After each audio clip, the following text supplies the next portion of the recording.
The summer transfer window.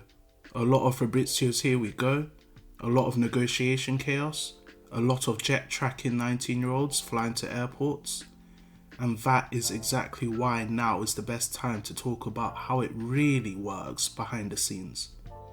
Because while the summer and winter markets grab headlines, the actual valuation of footballers, the math, the modelling, the negotiation, is a year-round game. And today we're pulling back the curtain on how clubs, analysts, agents, economists decide what a footballer is worth. We'll look at the data models top clubs rely on, why some players are overvalued on purpose, and how the most successful teams think more like hedge funds than football clubs. Stick around, because by the end of the video, you'll not only know why Moses Caicedo costs £115 million, but you'll also be able to predict who might be the next one. Let's be clear about this from the start. A footballer's market value is not fixed. It's not like a Spotify subscription or a stock price you can check. Instead, it's a theoretical number. A blend of performance potential, economic utility, and negotiation leverage. And it varies wildly depending on who's asking. The best way to think of it? It's like a private equity valuation.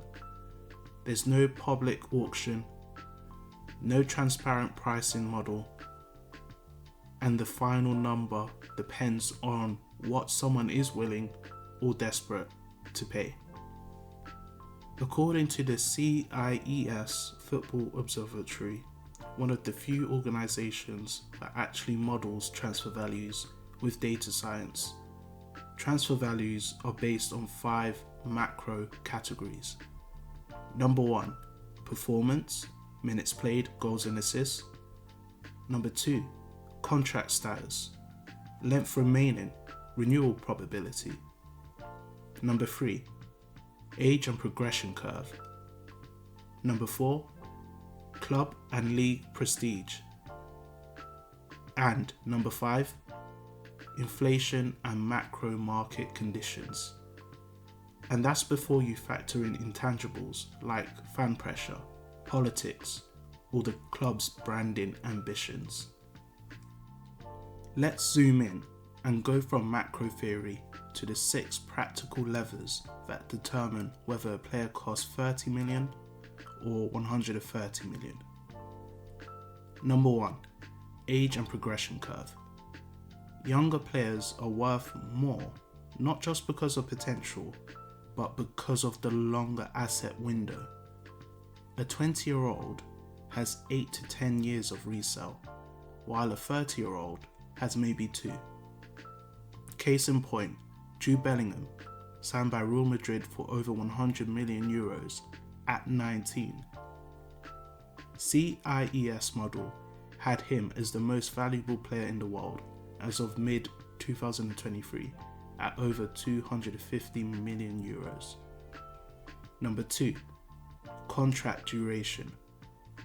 If a player has 1 year left, they lose value fast. Clubs risk losing them on a free, which compresses bargaining power. Example, Mbappe's fluctuating value in 2023 due to PSG uncertainty. His public price went from 200 million euros plus to nearly €0 in weeks. Number 3, on-pitch metrics. Goals, assists, tackles, distance covered, the basics. But modern clubs go deeper. Expected threat, progressive actions per 90, pressure success rate. Number 4, position and role scarcity. Strikers often cost more, unless you're looking at the rare positions like a left-footed centre-back or a ball-playing full-back. Scarcity creates premium. Number 5, commercial and brand value. Players aren't just athletes, they're content factories.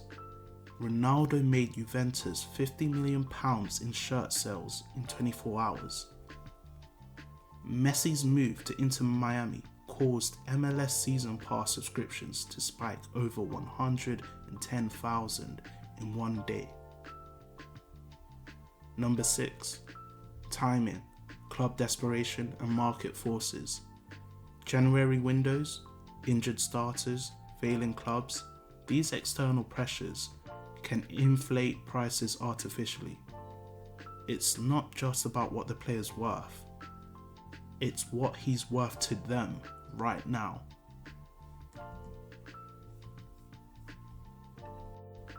Valuation is one thing, negotiation is another. So who really decides what a player's worth? Clubs. Selling clubs will use internal valuation models, but also PR, leaks, and staged interest to raise prices.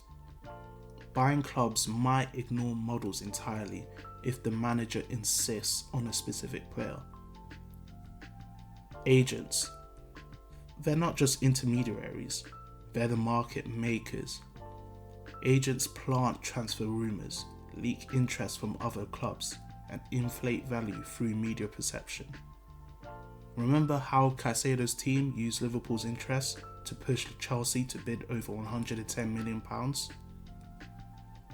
Data departments. Top clubs now employ PhDs and quant analysts who work with models such as Smarter Scout or Transfer Lab. Their role is to assess replacement costs. What would it take to buy someone with similar output? Let's apply this theory with some real-world examples. Starting with number 1, Enzo Fernandez, €121 million to Chelsea in January 2023. 6 months of European football, World Cup winner with Argentina. Benfica had a release clause and Chelsea were in buy now, panic later mode. But here's the key. Chelsea offered an 8.5-year contract to amortise the cost over time, an accounting trick to help with financial fair play.